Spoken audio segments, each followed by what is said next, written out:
Rebonjour, chers frères et sœurs. Voilà que le Seigneur me pose au-dessus, comme vous l'avez vu tout à l'heure, derrière le regroupement des enfants et Saint-Joseph.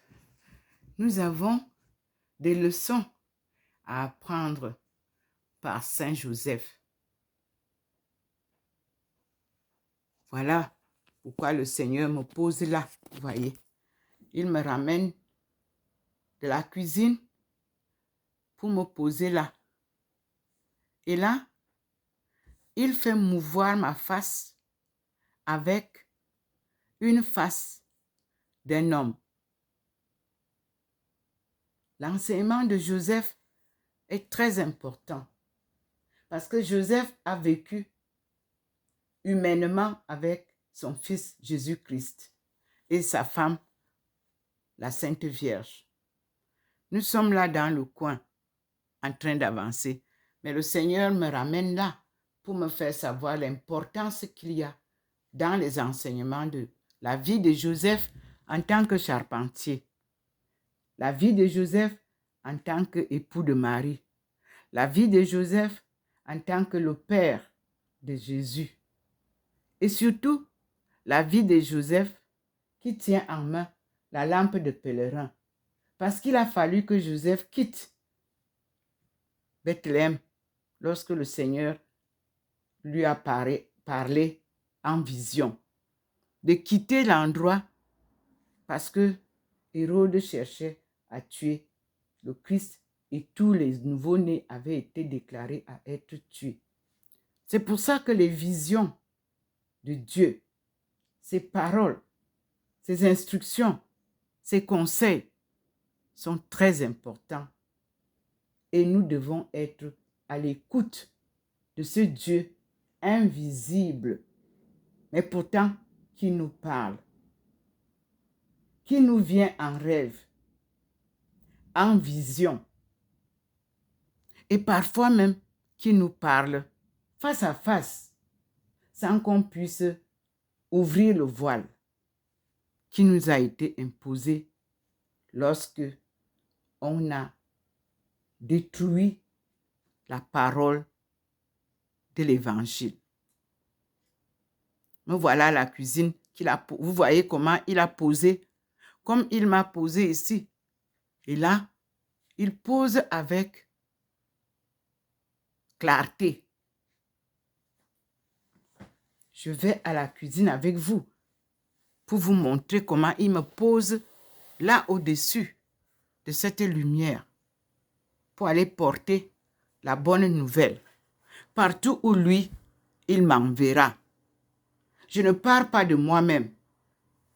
C'est lui qui organisera. Vous voyez, au-dessus aussi de la cuisinière, il a posé. Rien ne nous est imposé, mais tout nous est proposé avec tous les moyens qu'il faut pour réaliser la mission du Seigneur. Vous voyez la lampe qui est là en haut? Elle vient lorsqu'il y a beaucoup à montrer. Voilà les objets d'art africains, très importants dans la culture et les coutumes de chez nous. Voilà, en tant que fille de chef, en tant que nièce de mon oncle patriarche, en tant que nièce de l'ancien premier ministre du Cameroun, Mbida André Marie, j'ai appris par la sagesse de mes aïeux, de mes parents, que le chemin que j'avais à suivre était comme l'appel d'Abraham, où Dieu a demandé à notre ancêtre Abraham, A-B-R-A-M, non pas Abraham, qui vient après des siècles. Il a dit à Abraham de quitter tout, de quitter sa famille, de quitter son pays et d'aller dans le pays où il va lui montrer. Le Seigneur m'a amené en Chine. 1989, au sein d'une délégation nationale camerounaise, suivant l'invitation de la Chambre de commerce de la Chine. Et oui, après ça, il s'est révélé à moi, en France, à Rouen,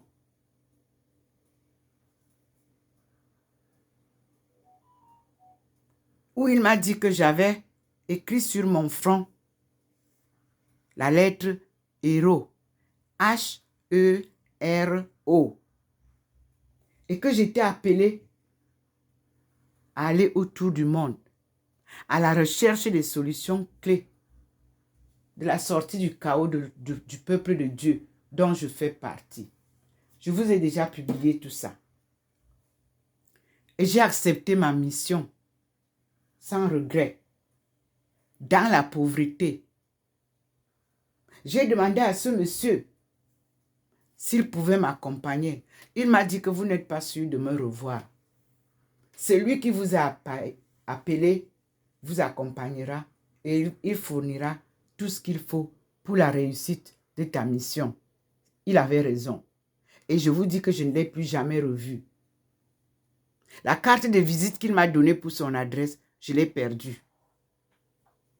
Tout ce que je sais, c'est que j'ai pris des photos, mais pas avec lui. Il n'a pas voulu qu'on me fasse de photos.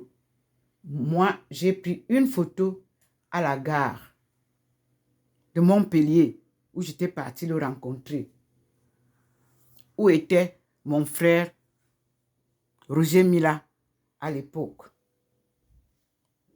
Mes frères et sœurs,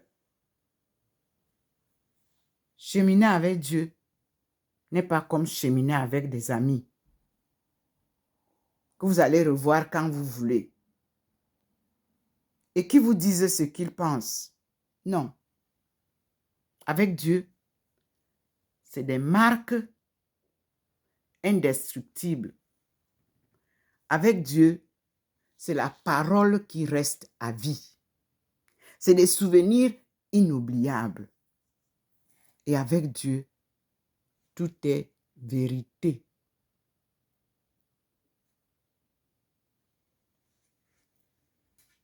Voilà la marche avec le Seigneur. Tout à l'heure, vous êtes là, au mur. Vous voyez comment il montre au mur. Nous avons au coin, il nous présente, comme vous voyez, par la lumière divine.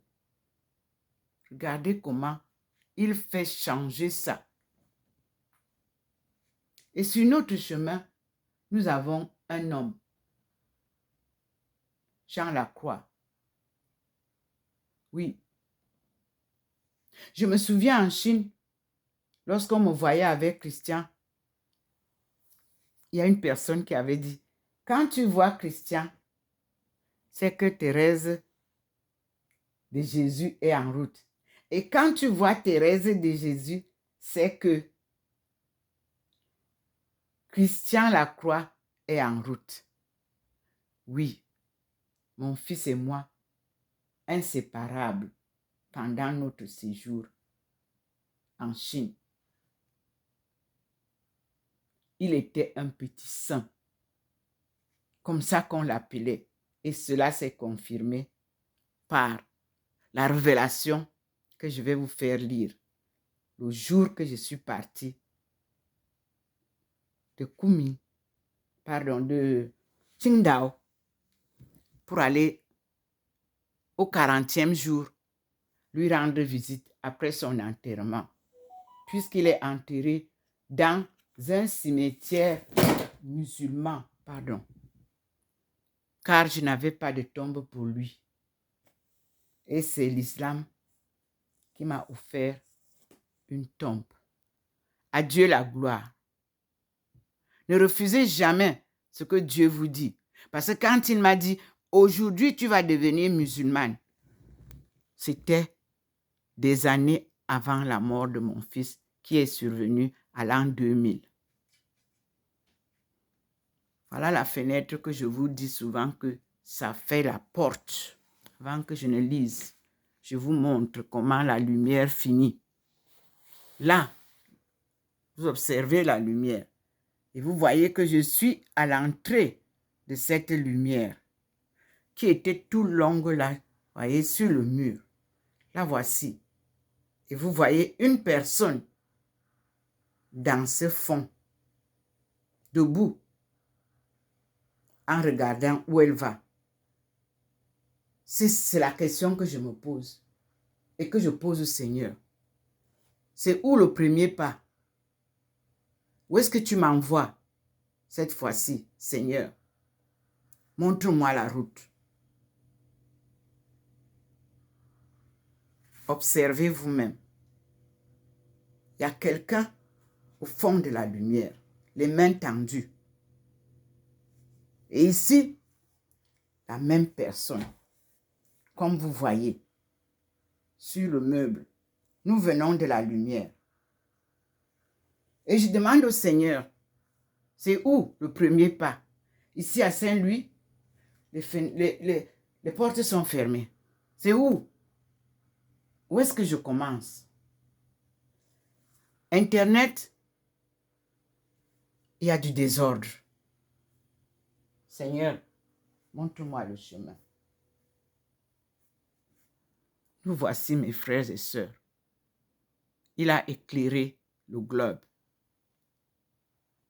afin que, comme ce livre que j'ai ici sur la table, qui a été écrit par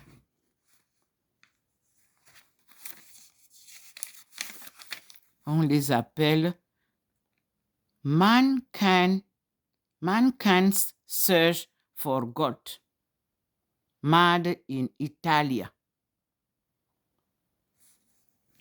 Je tourne, dis ce que je vois.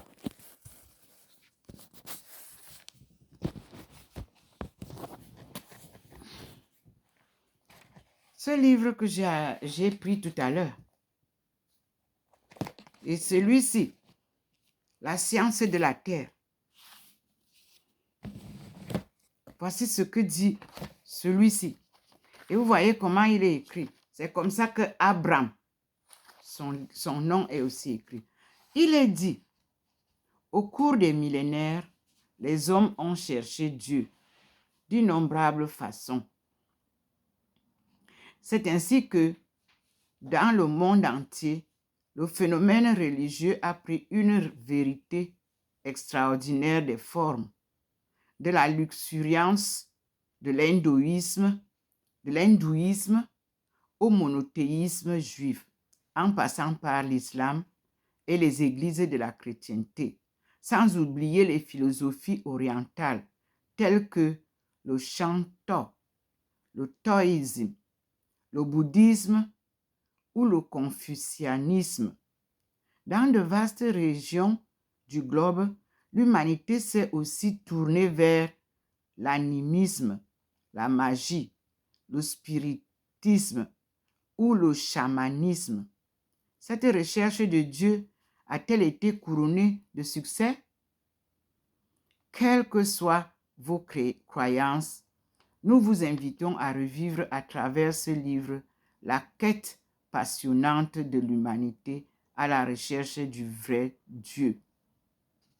Ce sont les éditeurs qui ont signé.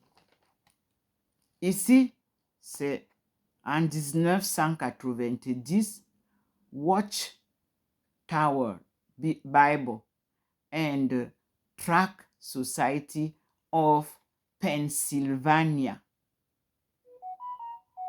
L'humanité à la recherche de Dieu. Il est aussi à Brooklyn, New York, USA,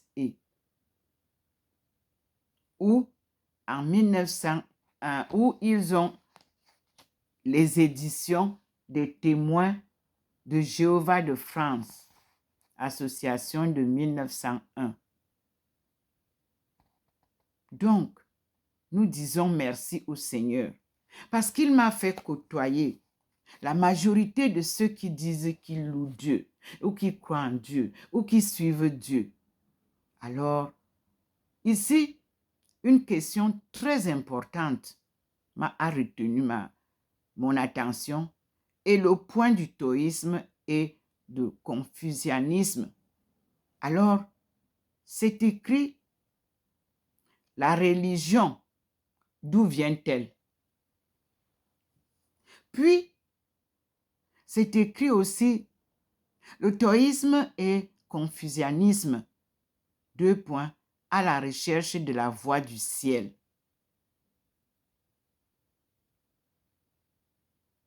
Alors, j'ai dit, en écoutant aussi l'islam, le chemin menant à Dieu par la soumission, je crois que nous pouvons éviter cette barrière qu'on appelle l'apostasie, c'est-à-dire une barrière sur le chemin menant à Dieu.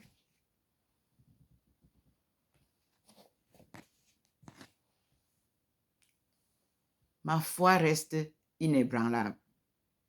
Et vous, la vôtre a-t-elle été ébranlée? Je crois que c'est à tort. Si ce qui a été annoncé a ébranlé votre foi, c'est que vous n'aviez pas la vraie foi. Ces choses-là ne sont pas d'aujourd'hui.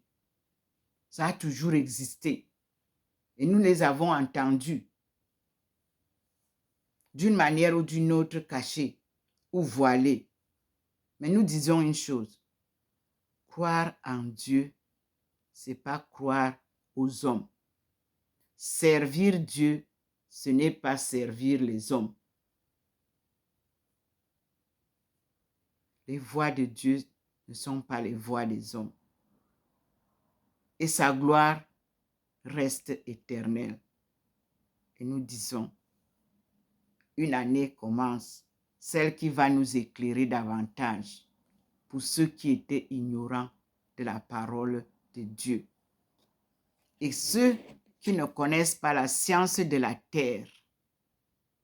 Cette encyclopédie géographique de Bordas pourrait être utile, comme elle a été pour moi pour ma langue maternelle. Je ne suis pas panthéologue, mais mon père m'a appris beaucoup de choses. Je lui reste reconnaissante. C'est mon premier professeur et ma mère m'a appris beaucoup aussi. C'est ma première prof de la vie. Et je vous dis, ma grand-mère a été de beaucoup dans ma vie, ma grand-mère maternelle.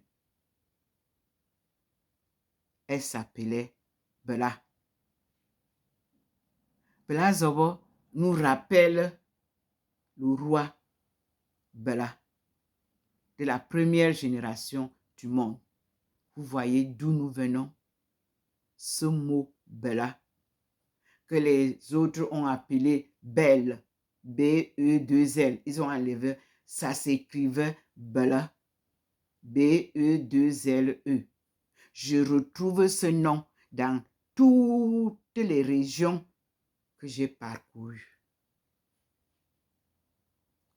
En sciences, en pharmacopée, en histoire, en religion.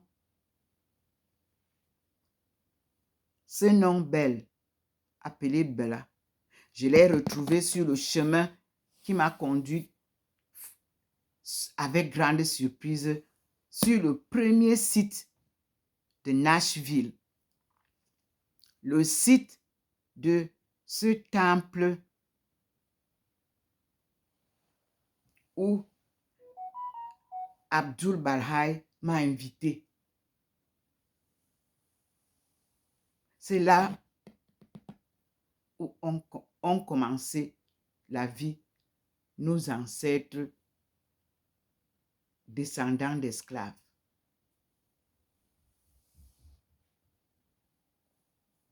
À Nashville, où le Seigneur m'a demandé de partir et dont les barrières ne cessent de se mettre en route.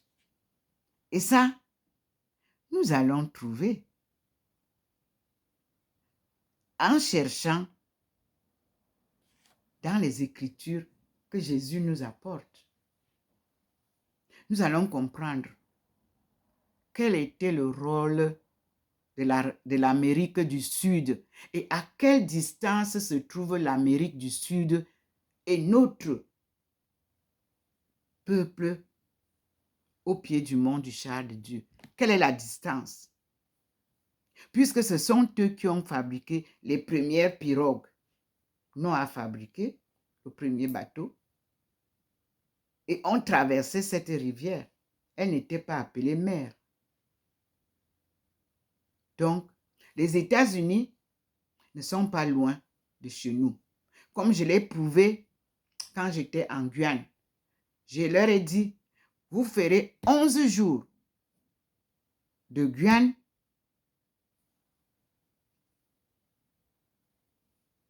au Sénégal.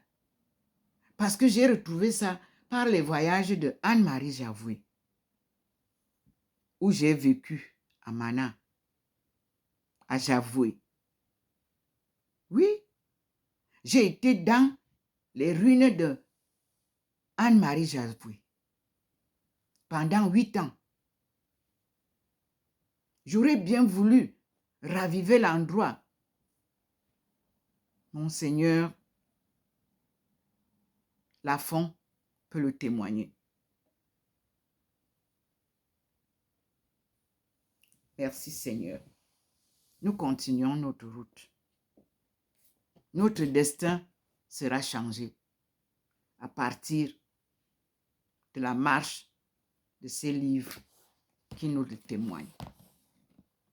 Et notre langue, pour les Camerounais, elle est écrite en 3 formes. La langue Etoun. Nous n'étions pas appelés Etoun. Nos aïeux se sont étonnés de voir que les princes sont enchaînés après la réception des étrangers. Dépourvus de moyens, on les a surpris et on les a emportés de l'autre côté de la rive. Le Seigneur nous montre tout et il nous dira tout. À lui la gloire. C'est à cette lumière-là que le Seigneur vous montre à la cuisine. Ma face au vide que la lumière nous montre. Pour retrouver nos frères de l'autre côté de la rive. Merci Seigneur. À toi la gloire pour les siècles et des siècles. Amen. À vous aussi mes frères et sœurs. Que Dieu vous bénisse et que cette lumière vous enveloppe. Nous allons sortir désormais de ce tourbillon qui nous a gardés dans la pauvreté. Nous ne sommes pas pauvres. Quand on est avec Dieu, on est plus riche que tout. Car c'est lui qui crée tout, qui régénère tout,